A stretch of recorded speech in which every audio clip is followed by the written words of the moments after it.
আমার কাছে যেটা মনে হয় যে গণতন্ত্র হচ্ছে যে স্বাভাবিকভাবে যে বৃহত্তর জনগোষ্ঠী যেভাবে দেশ চালাতে চায় সিস্টেমটাই হচ্ছে গণতন্ত্র, যদি তাদের কথা মতো দেশ চলে। অর্থাৎ জনগণ কথাটাও কিন্তু খুবই আপনার আপেক্ষিক। আমরা তো সবাই জনগণের প্রতিনিধি। আমরা যখন নির্বাচন করি জনগণের প্রতিনিধি হয়ে আসি। আওয়ামী লীগও জনগণের প্রতিনিধি এসেছিল, আপনার হিটলারও জনগণের প্রতিনিধি হিটলার হয়ে গিয়েছিল, তাই না? তো বিষয়গুলো খুব আপেক্ষিক। মোটা কথা আমি যেটা বুঝি যে গণতন্ত্র মানে হচ্ছে যে একটা দেশের মানুষ যেভাবে বৃহত্তর জনগোষ্ঠী যেভাবে চাইবে সেইভাবে দেশটাকে পরিচালনা করা, এবং সেটা একটা রুল বেসড আপনার নিয়মের মধ্য দিয়ে চলা।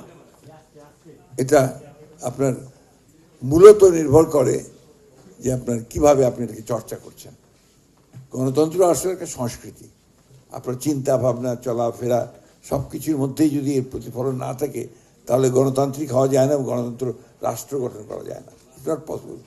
আমি ভাববো একরকম, কাজ করবো আরেক রকম, এটা দিয়ে আপনার গণতন্ত্র প্রতিষ্ঠা হবে না। যে কারণে বাংলাদেশে আমার কাছে মনে হয় যে গণতন্ত্র কখনোই একমাত্র সুযোগ লম্বা নিরবিচ্ছিন্ন সময় পায়নি এটাকে কালচার করার। একমাত্র প্রেসিডেন্ট জিয়া রহমান সাহেবের সময় এর শুরু করেছিলেন, তিনি চর্চা শুরু করেছিলেন, ওটা আবার গেছে। পরবর্তীকালে দেশনেত্রী খালেদা জিয়া তিনিও শুরু করেছিলেন, কিন্তু সেটাও শেষ পর্যন্ত আপনার রাখা যায়নি, আপনার অন্যভাবে চলছে। আর আওয়ামী লীগের সঙ্গে তো গণতন্ত্র যায়ই না। ওরা মুখে বলেছে সবসময় গণতন্ত্রের কথা, কাজটা করেছে একটু উল্টো। যে কারণে গণতন্ত্র এখানে কখনোই আপনার, যেটাকে আপনারা বলছেন টেকসই কথাটা খুব চমৎকার কথা, সাস্টেইনেবল। আরেকটা কথা আমরা বলি লাকসই প্রযুক্তি, আর হচ্ছে টেকসই গণতন্ত্র।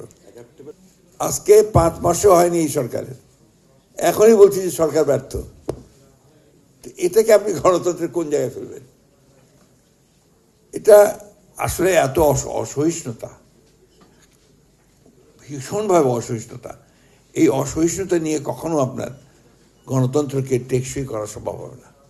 আমরা বারবার কথা বলেছি যে গণতন্ত্রের আরেকটা বিষয় আছে, যেটা হচ্ছে টলারেন্স, যে আমি অন্যের কথা শুনবো এবং সেটা যদি ঠিক হয় সেটাকে বাস্তবায়িত করার চেষ্টা করব। আমি হয়তো তার সঙ্গে একমত নই, কিন্তু তার কথাটা যেন সে বলতে পারে সেই পরিবেশটা, সেই সংস্কৃতির জন্য আমি সব কিছু করবো, এই তো কথাটা। কিন্তু দুর্ভাগ্যজনকভাবে এই কাজগুলো আমাদের এখানে খুব কম হয়েছে। আপনারা দেখুন, চিন্তা করে যে বাংলাদেশ স্বাধীন হওয়ার পরে আমরা তো আশা করেছিলাম যে একটা চমৎকার এই টেকসই গণতন্ত্র হয়ে যাবে এখানে, ঠিক উল্টোটা হয়েছে। আপনার শেখ মুজিবুর রহমান সাহেব তার আওয়ামী লীগকে নিয়ে এই দেশে একটা চরম দুঃশাসন, গণতন্ত্র বিরোধী একটা স্বৈরাচারী শাসন চালিয়ে গেছে, এবং শেষ পর্যন্ত একটা একদলীয় শাসন ব্যবস্থা চলে গেছে। পরবর্তীতে আসেন এরশাদ সাহেব, আবার সেই 1990-91 সালে যে সম্ভাবনা আসছিল একটা গণতন্ত্রে আসার, সেটাকে আবার এরশাদ সাহেব সেটাকে নষ্ট করেছেন। আমি লম্বা ইতিহাস বলতে চাই না, ঘটনা এভাবেই ঘটেছে। সবচেয়ে ভয়ঙ্কর ঘটনা ঘটেছে 15 বছর। শেখ হাসিনা গণতন্ত্রের নাম করে একেবারে গণতন্ত্রকে ধ্বংস করেছেন, এবং গণতন্ত্রের প্রত্যেকটা প্রতিষ্ঠানকে ধ্বংস করেছেন। যুক্তরাজ্য 16 বছর বয়সের নিচে সোশ্যাল মিডিয়া ব্যান করে দিয়েছে, অস্ট্রেলিয়া ব্যান করে দিয়েছে, ফ্রান্স ব্যান করেছে।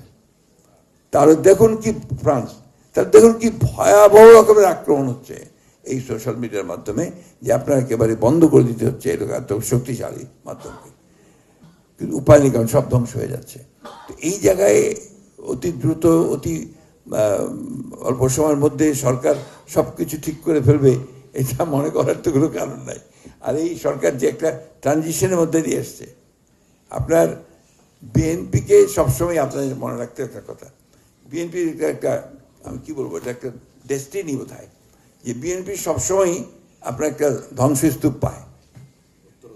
উত্তরাধিকার সূত্রে যখন আসে তখন একটা ধ্বংসস্তূপ। আপনারা দেখেন গ্যাসের সংকট হচ্ছে, গ্যাসের সংকট কি বিএনপি তৈরি করেছে?